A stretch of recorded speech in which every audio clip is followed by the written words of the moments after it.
So let me first introduce our panel members. So first, I think you heard Theresa from NSF. She is, I think she gave a very clear and articulated her commitment to education and how and what NSF can help. And I think we have a huge opportunity for organizations like SRII to build teamwork and work on some specific initiatives, building partnership with NSF, and obviously Theresa will elaborate some further guidance. Next one is Peter. Peter Denning is one of the, I call them godfather of the computer science. We call him an American computer scientist. He is currently a distinguished professor at Naval Postgraduate School in Monterey. Prior to this, he has taught at MIT, Princeton, and several other universities. He had written multiple books, more than 9 books and 360 papers. So I don't know anyone who has written or done so much work in the field of computer science as Peter has. He is best known for pioneering work in virtual memory, especially for inventing the work set model for program behavior. He's also known for his work on the principles of operating systems, operational analysis of the queuing network systems, design and implementation of CSNet, ACM digital library.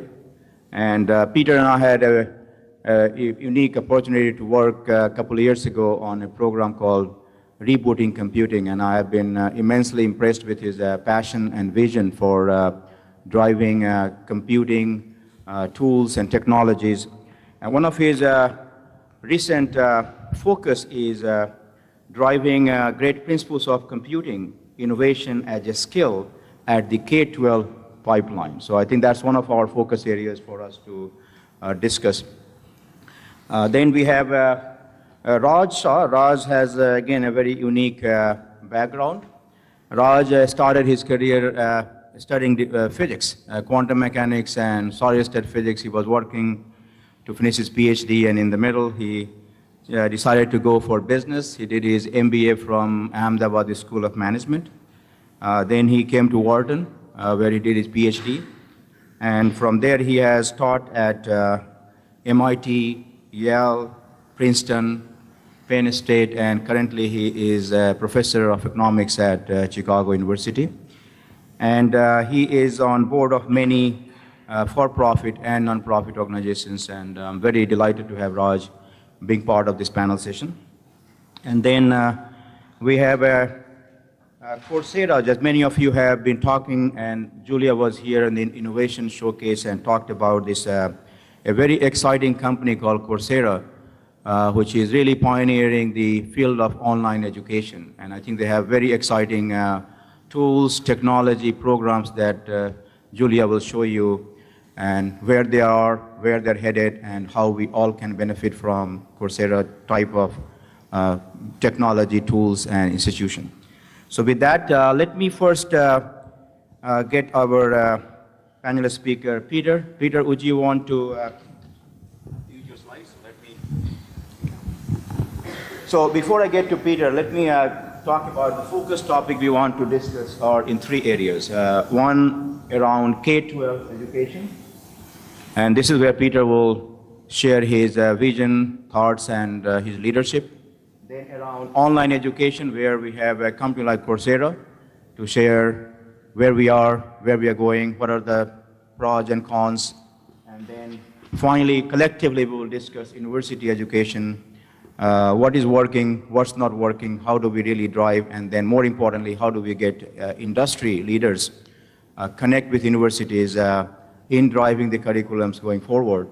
As you know, in the past, universities have been involved in, industry has been involved in universities, but primarily in driving some specific research related to their companies. And we do connect with in some advisory capacity, but going forward through SRII, we want to connect, and we are connecting with university officials in a more active way in terms of what are the future skills that industry needs, from data scientists to cloud computing to mobility, And are we really producing the right skills? Do we have the right curriculums? And as we will discuss how computer science or IT courses are taught at the universities from, in every country, between, MIS in business to computer science in arts and humanities to computer engineering in the School of Engineering. There is a whole set of challenges that we need to understand and discuss and drive the solutions. And we, from industry, want to get involved because we are the final user of the product from the university in terms of the people coming to work in the industry. So we have very exciting topics, and at the end of this panel, we want to again identify some key areas where all of you in SRII leaders will work in driving some of those initiatives.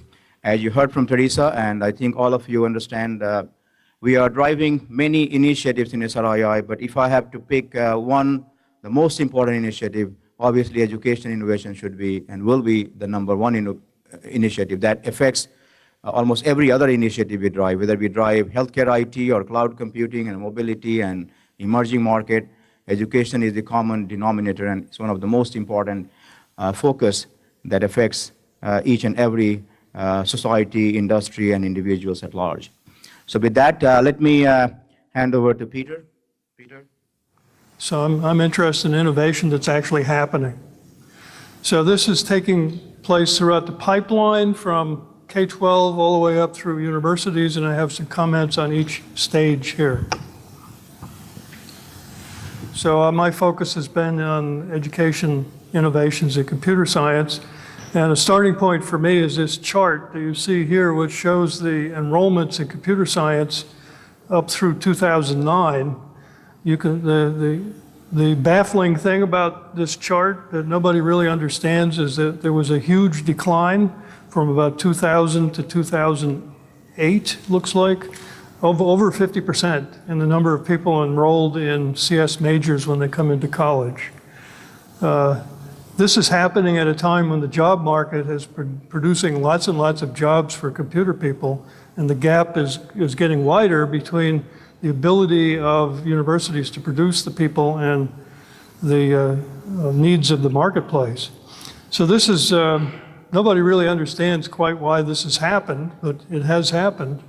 And it's clearly a pipeline issue because this has to do with the students coming into college declaring what they're going to do. So college hasn't had much of an effect on them yet. So here's a little diagram of the pipeline, which I like to mentally divide into 3 segments: the middle school segment, the high school segment, and the college segment. There's interesting things happening at each stage of this pipeline. So middle school is roughly grades 7 through, 9, and high school is 9 through 12, and college is everything beyond that. Well, the middle school, the big question for me, just as an observer of all this, is what innovations are going on? What's in the works? And there's very interesting things happening. In the middle school arena, there's many new activities that are turning kids on, in my case, to computing. We're trying to get kids interested in computing. There's an activity that some of you might have heard about called CS Unplugged. Comes out of some people in New Zealand, and they have found a way to teach the fundamental principles of computing to kids without ever turning on a computer.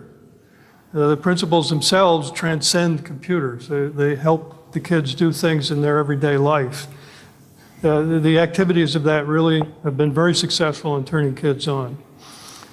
There's a movement to form clubs, after-school clubs, science clubs, computing clubs, that's taking a lot of roots in a lot of places. There are more summer camps and other types of short school sessions for kids. Kids love these things.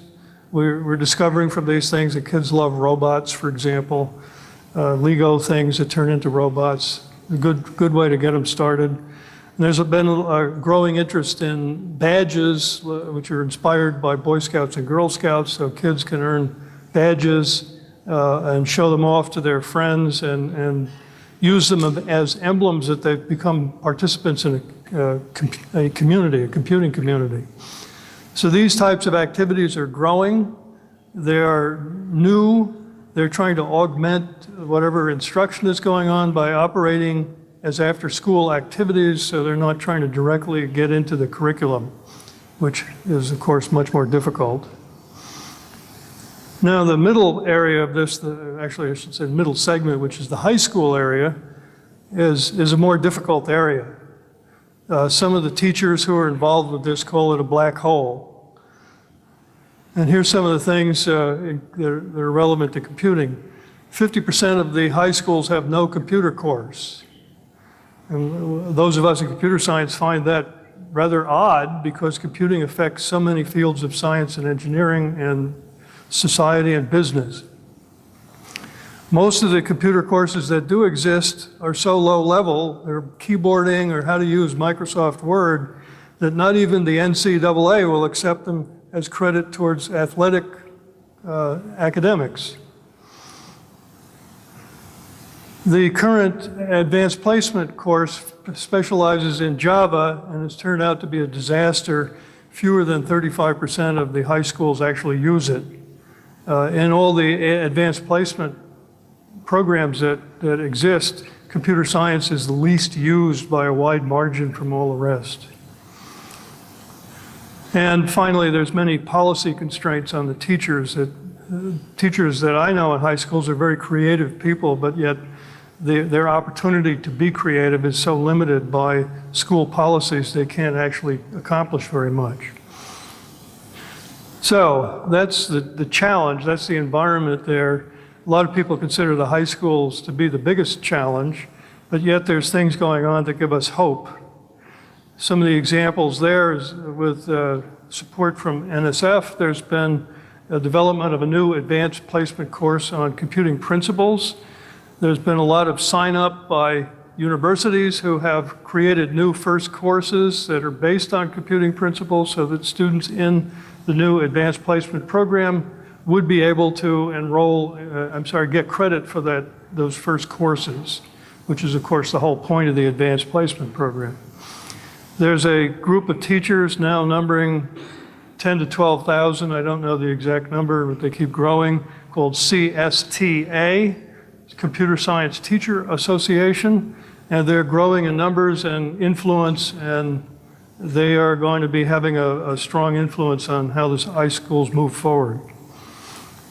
There's also a lot of interest in something the education people call a continuum learning, which is the creation of some sort of set of activities that are not part of the standard school curriculum, but take the form of extracurricular activities, which move on through the whole experience of middle, high, and on into college.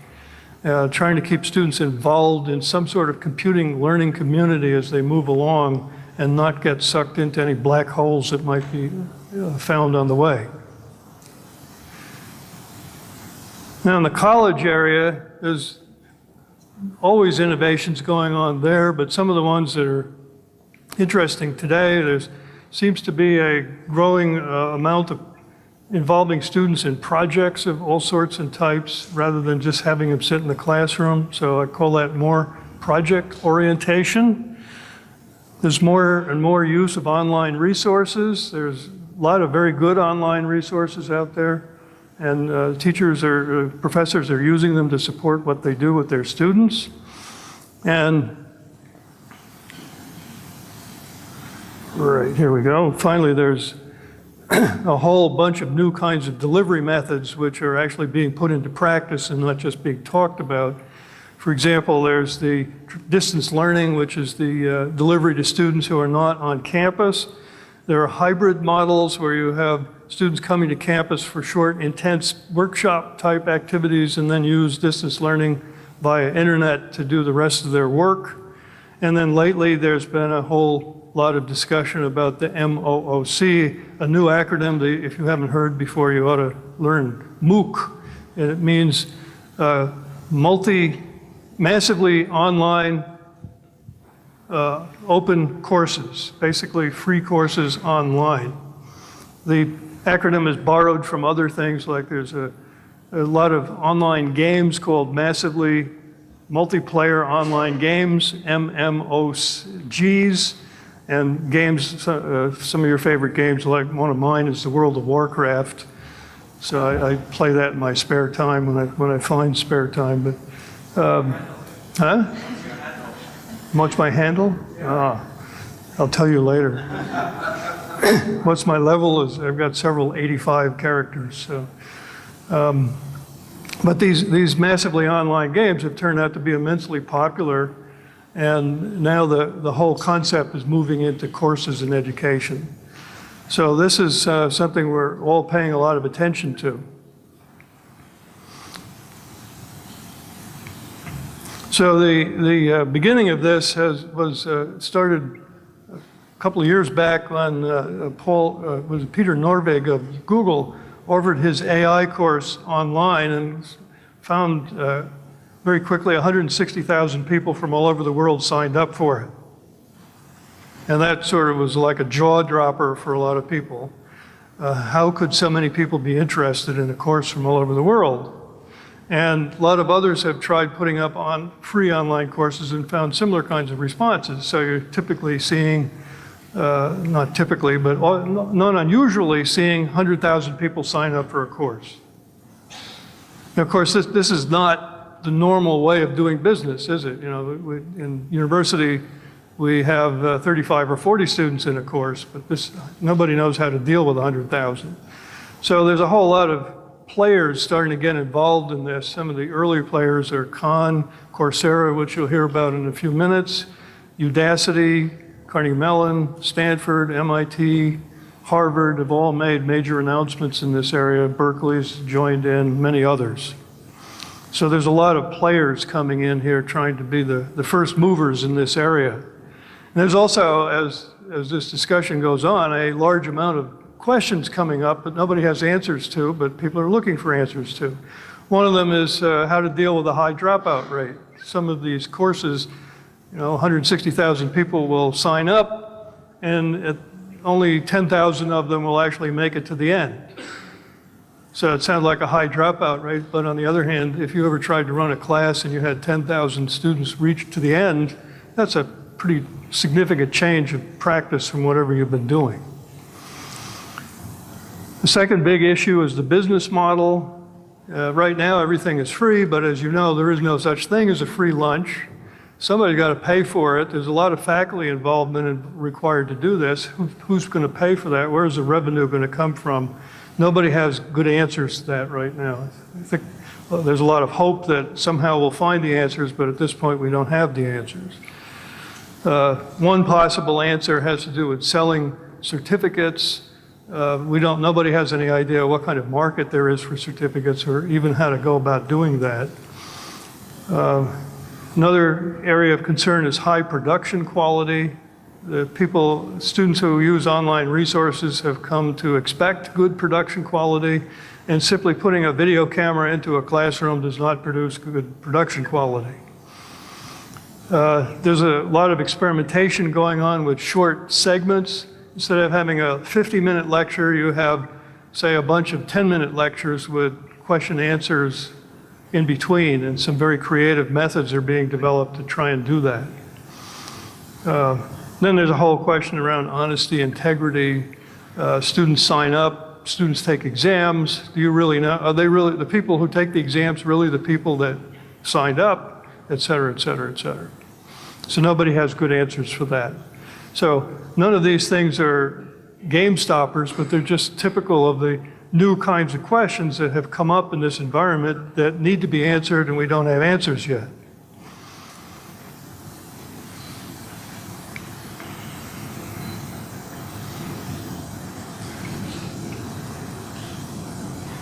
Oops. Don't want to reveal all of my thoughts all at once. So this online environment is likely to stimulate significant innovations in undergraduate learning. So that's probably why there's so many players in there right now trying to figure it out. We can expect to see things like much more project-based learning coming out of this, because the lecture resources and many other resources, simulations, labs, so on, will be available already. They don't have to be developed. Teachers will become coaches more than lecturers, which is a development welcomed by students, maybe even by some of the teachers, because when they see the quality of some of the online materials, they say, well, that person's clearly better than me. Why should I bother trying to develop lectures? It's easier to have my students discuss them. There's also these systems promote interactivity between the student and the teacher. Some of the community college students I've talked to about using these things say they have a much more sense of personal contact with the teacher than they do when sitting in the back of a 500 student amphitheater. Some of the faculty I know say, the distance learning was pioneered years ago with the 500 student amphitheater. Just go to the back row. That's where the distance learning is happening. One other thing that's, I think, of interest when we look at these online communities, you can certainly say, well, it can be pretty boring sitting there listening to these presentations, but what the students seem to be doing is forming spontaneous, what they call student meets, where they come together, say at the local internet cafe, and they study and learn together. So the students do want to be in learning communities, and if we don't provide them, they find them themselves. So I think that's going to be part of the innovation in college as more teachers figure out that what their role is to organize student learning communities to discuss materials that they find online. So other things we'll see here is the movement to find great professors and make their courses available to everybody. There's obviously a lot of that going on now. Some of you are familiar with the Teaching Company, which is a commercial company that does that. So it'd be interesting to find out, I haven't asked them what the Teaching Company thinks their future is, given that great professors can now go online for free. As I say, a lot of attention being paid to the small chunks with interactive question-answer sessions in between them. There's some very sophisticated software being used to collect answers from students and analyze it with natural language processing, and then save the information found in databases where it can then be interrogated for use in improving the future presentations. So all of this, put it together, in spite of all the questions, is likely to upgrade undergraduate education. Some of you might hear talks about this will put undergraduate education institutions out of business. I think that's just hype. I don't think we'll see them go out of business. I do think we'll see a lot of improvements in the way we teach and learn in undergraduate schools. Now, a lot of people are interested in what goes beyond these type of environments. Some people are trying to look way ahead to a time when all aspects of teaching and learning could be done online. Testing and certification would be fully automated, and we would no longer require physical presence between teachers and students.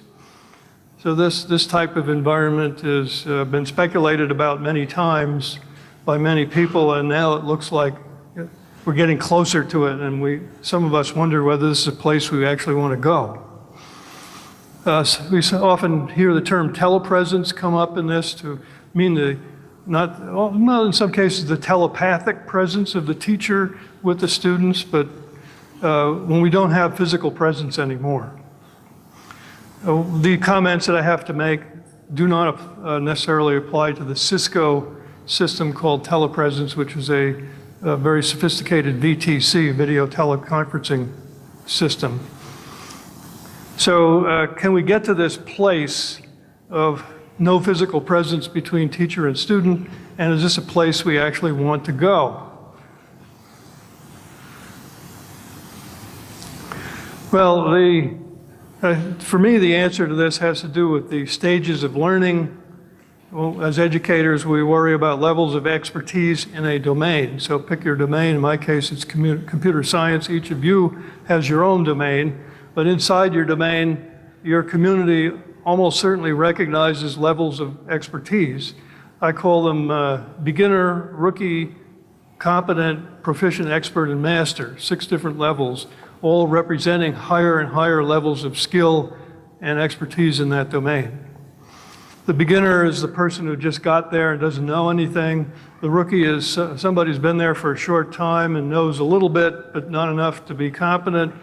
The competent person is the one who can carry out the normal tasks in the domain without supervision and satisfy customers.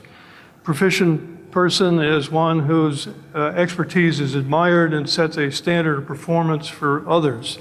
The expert is obviously the person who's been around for a long time, has contact with many situations, and is able to advise and solve problems in a wide range of the area.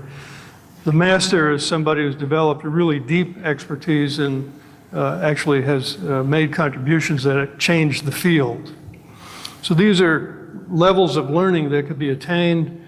Some of you have probably heard from Malcolm Gladwell that if you spend 10,000 hours on something, you'll become a master. Well, that's a bunch of hokey. Because I can tell you lots of things where I spent 10,000 hours on them and I'm still awful at them. So the message there is it takes a while to become a master, but just simply, it's not that simple of spending 10,000 hours. It takes a lot of mentoring and choosing your network and all sorts of things before you can actually get to be a master. In education systems, the first 3 levels there are the province of the undergraduate institutions. We take beginners and try and turn some of them into competent people. The truth of the matter is that most of our graduates from college are advanced beginners in their field, but they're not even competent. Industry has to pick up and do their local training in order to get students up to what they think are competent levels. A few students will certainly emerge from the university as proficient, but nobody gets to be an expert from being a student in a university. The education for that, of moving up, continuing to learn, happens in the graduate school, some of it, master's degrees and a few PhDs, and a lot of it happens postgraduate with other mechanisms. So this is fine. Everybody has their niche, but undergraduate schools struggle with getting people to be competent.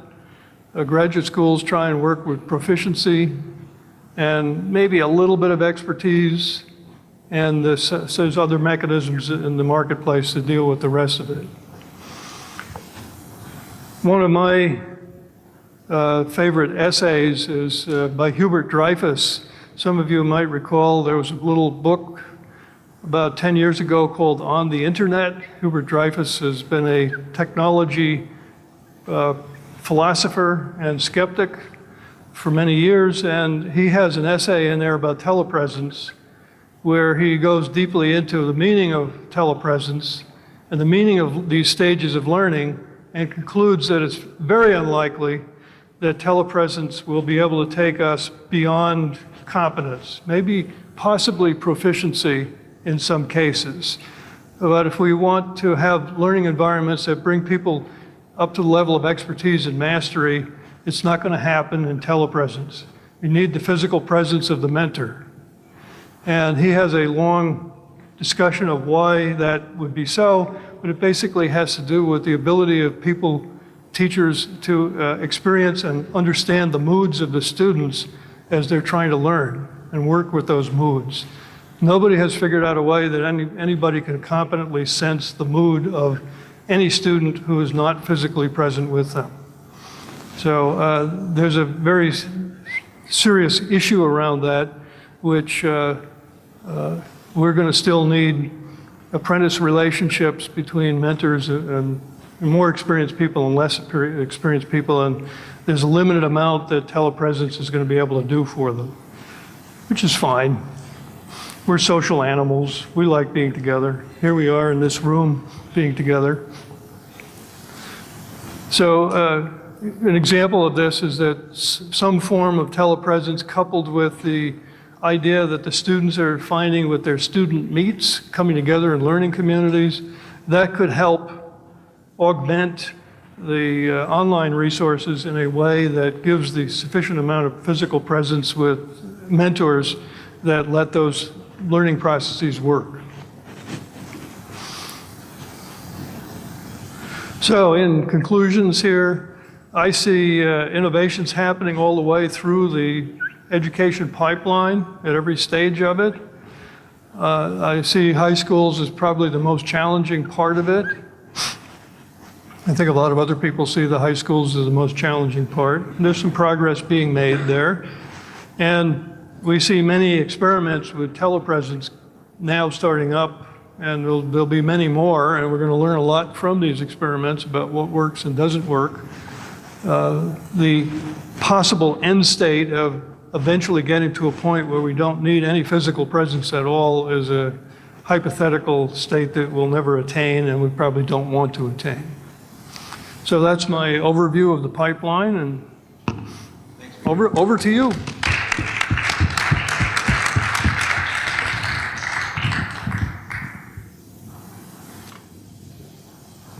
Our next speaker is from Coursera. Julia, you have your presentation loaded, right? Yep. Okay.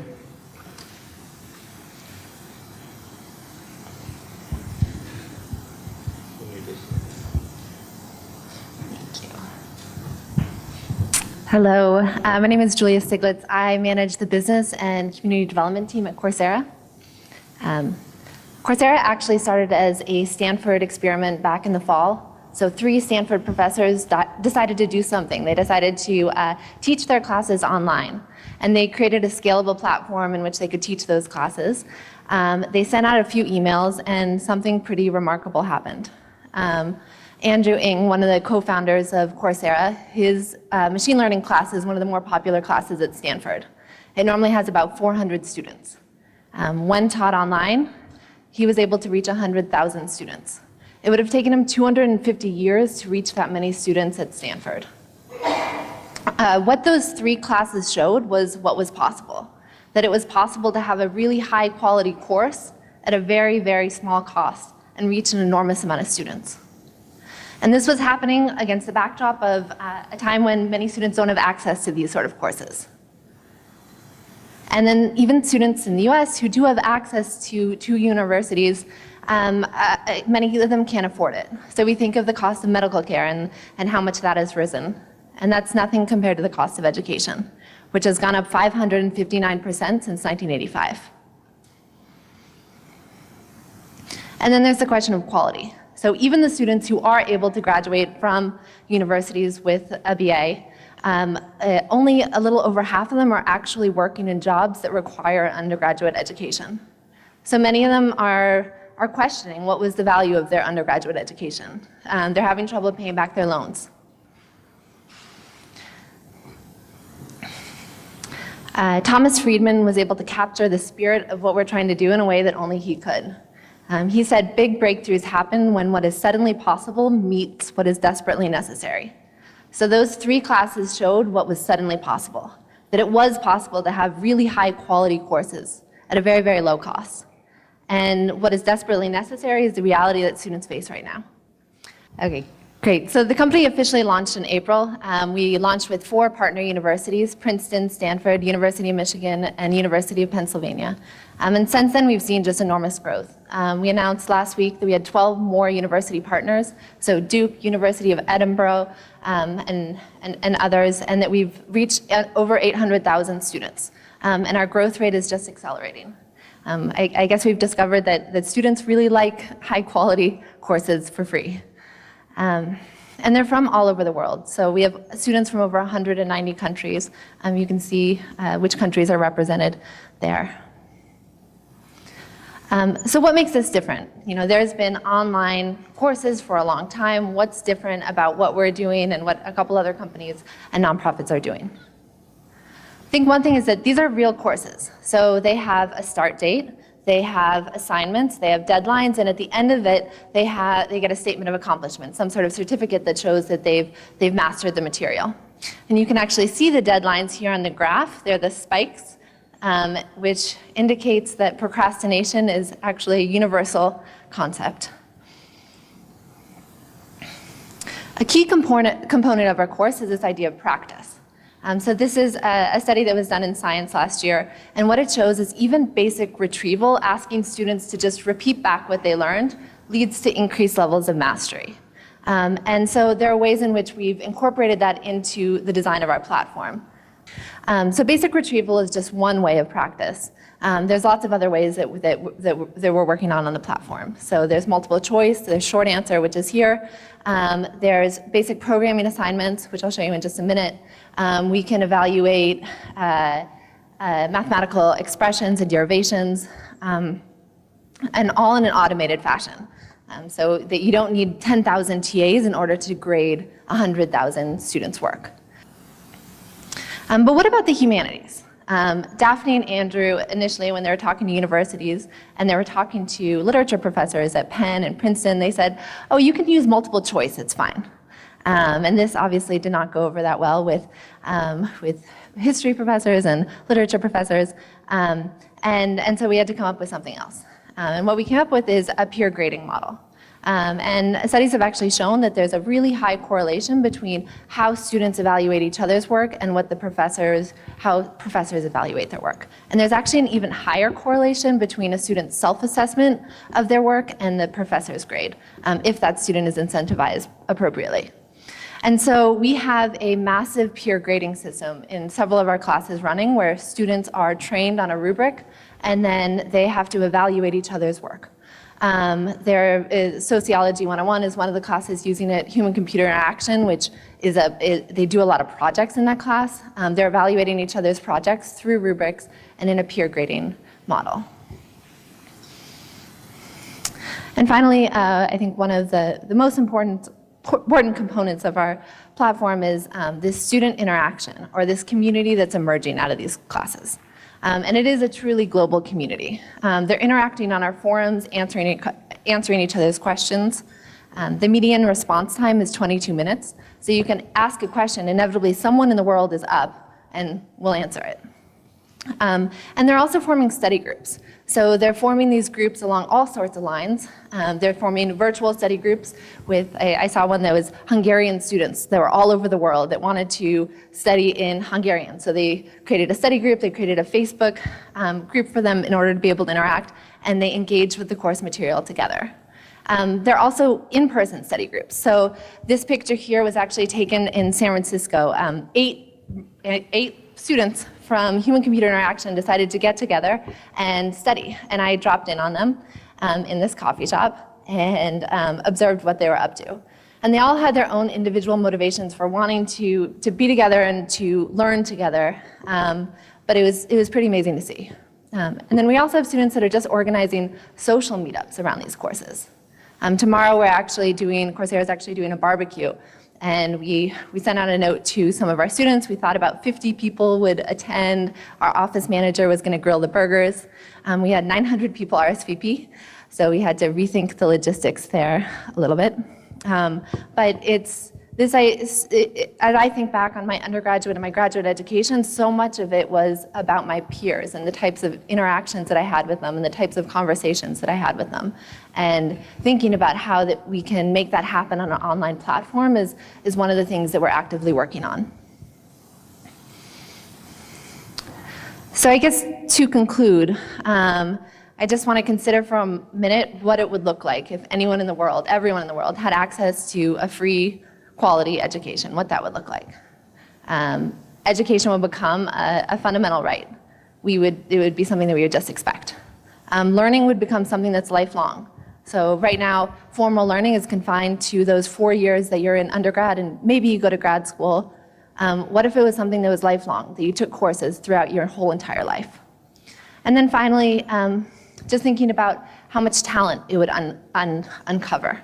You know, who knows how many Albert Einsteins or how many Steve Jobs are living in some remote village and haven't had access to the type of education that would allow them to truly realize their potential. And this is an exciting time when there's Coursera and there's other companies that are popping up working on this pretty audacious vision. And I'm excited to see it happen.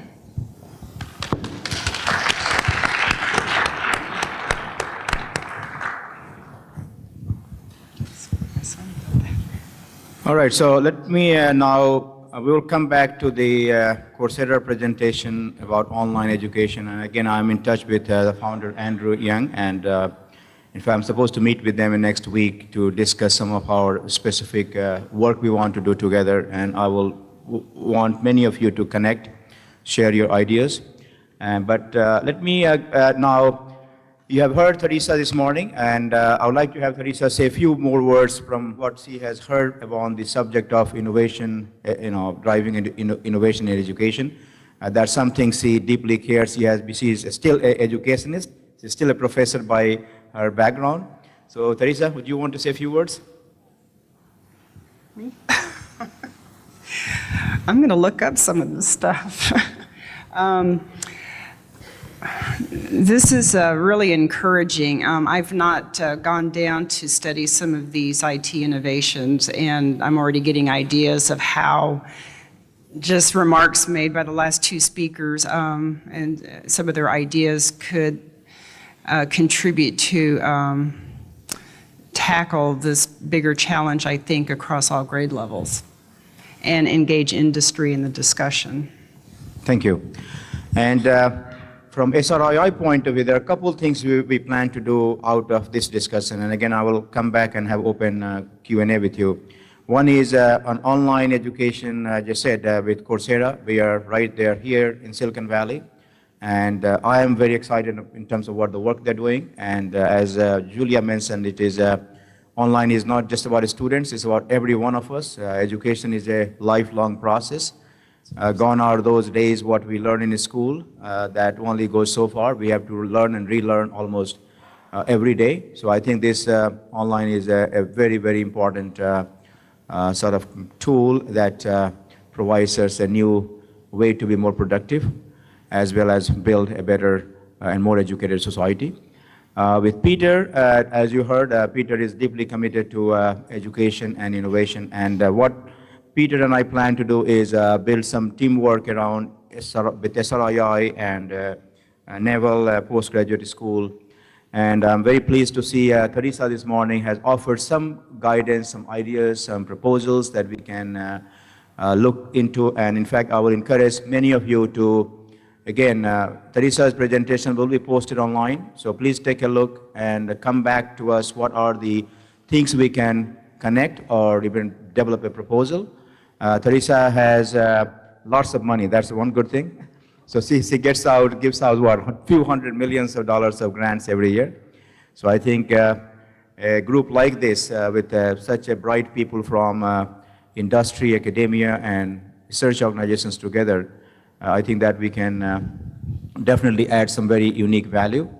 How can we put 500,000 people more in the system? Maybe using this technology that appear, but radically change and definitely breaking the social structure that's coming out of the university. I think what I got from him, and John is a brilliant, absolutely brilliant guy, is we're in a point where we need a radical change, but it's beyond only technology. It's also about changing the social opportunities that we have right now for our people, undergraduate and so on. Thank you. Peter, do you want to comment what we just met? Theresa? I'm really glad to hear your comment. My division has funded 17 pilot projects focused on veterans and to try to channel them into engineering studies through the GI Bill.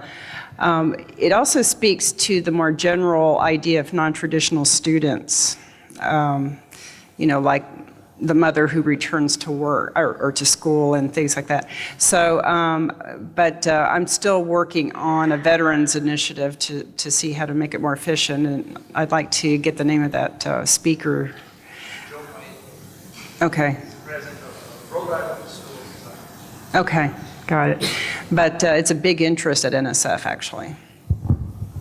I think just to add on one other thing, I think it also speaks to the supply and demand mismatch that's happening in the labor market. So the slide that I showed, it showed that students are graduating from undergrad, but 45% of them aren't actually going into careers that need an undergraduate education. Whereas if you look at Silicon Valley, there are so many jobs that are opening, and we are, I mean, even in Coursera, we're desperate to get really talented engineers. So it's not just getting them into school, but it's also, a lot of things that are mentioned on the panel in terms of them learning the right skills that will make them marketable in the labor force. Hi, good morning. This is Hema from Infosys Labs, and I'm based out of London. As a part of the social corporate responsibility of Infosys in the UK, I get to interact with a lot of UK government bodies, specifically around how to encourage young women and young students in general to pick up education and careers in engineering and IT. So as a part of this initiative, we kind of host a lot of students from age of 8 to 14 years. And we kind of ran a poll, and we asked all the kids, how many of you really want to pick up a career in IT and education? You'll be surprised to know in a country like UK, there was only one person who lifted their hand out of 52 kids who had visited the school. So after that, what we did is we kind of ensured there was a lot of interaction with various, provided them with various career opportunities, and also kind of initiated interactions with other students and new graduates who graduating out of the Mysore campuses. So I think this topic as such, so here is a comment, and I think this is really wonderful. Thanks to Chris to get this elite panel today and really emphasize on the importance of education as the foundation, really. And having said that, I have a question for you, Theresa. Towards the end of your keynote, you spoke about the initiative, a 10 million initiative around encouraging around innovations for education. So is it possible for you to share some more details around what are some of the initiatives that are picked up under this initiative? That center is 1 year old, and Tina, the executive director, Tina Seelig is her name, she's still pulling together a repository of best practices, and she would be the better person to answer that question in terms of the details I think you're looking for. But the point I wanted to make is that we recognize at NSF that this is an important space, and so we are putting money behind it as we did through this center. It is not supposed to be a Stanford center, it's supposed to be a national center.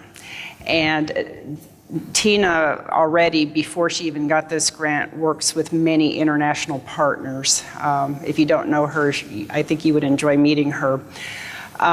Something else you said. Your poll of the students were 1 out of 52, did you say, yeah, was interested in another area of that we're giving attention to is in the whole issue around engagement. And this is an engagement issue in how we communicate what we do. It tends to be rather dry, how we communicate engineering. You don't hear engineering mentioned much in K through 12. It's science and math.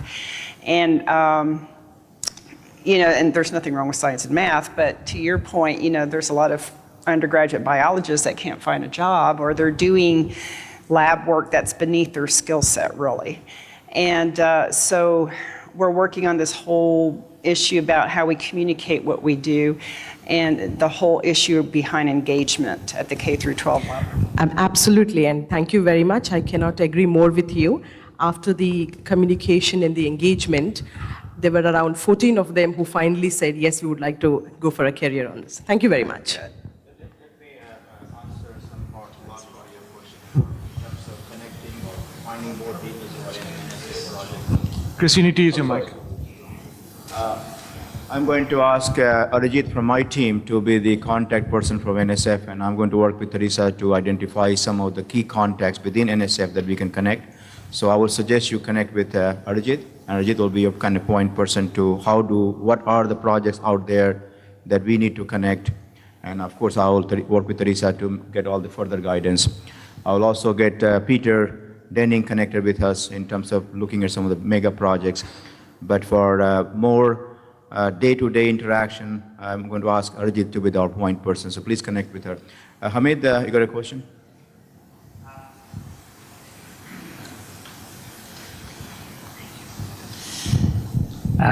My question is for Peter or anybody else on the panel.